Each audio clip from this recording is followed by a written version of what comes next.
Today we're going to give you a few ideas for using sticks and wool to develop your creativity, your ways of making things and inventing things, and for developing your finger muscles and your coordination.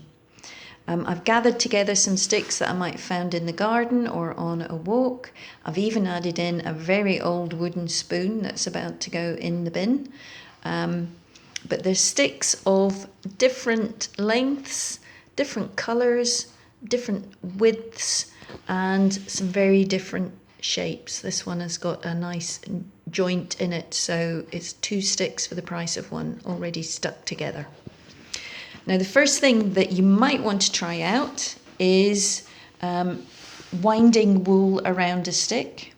You don't need very long pieces of wool to do that. As you can see, I've been tying together short bits and then tying them onto the stick and carefully wrapping the wool around the stick so that the threads line up snugly against one another, no gaps in between.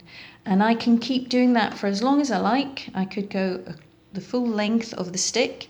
Now the stick will look quite nice once you've done that, but it can lend itself to all sorts of new uses. It might be a wand with magical powers, or you could use it as the frame for a mobile to hang your findings from your daily walk or your investigation of the garden.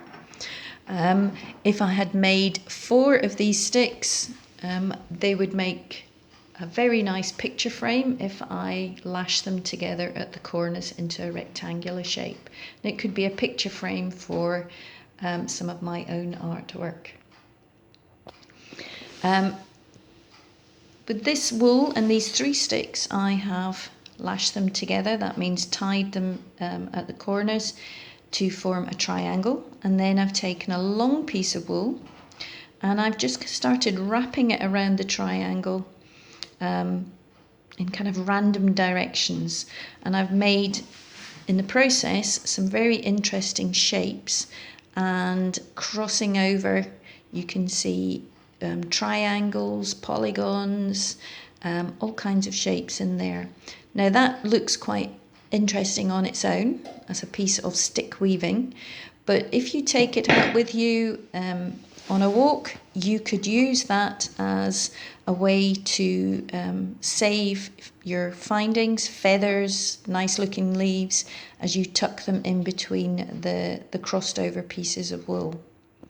These are just a few ideas for you to try out, but possibilities of sticks, as we know, are endless. So it's really up to you to come up with as many inventive and creative ideas as you can. Have a lot of fun, and at the same time you will be developing those very important finger muscles.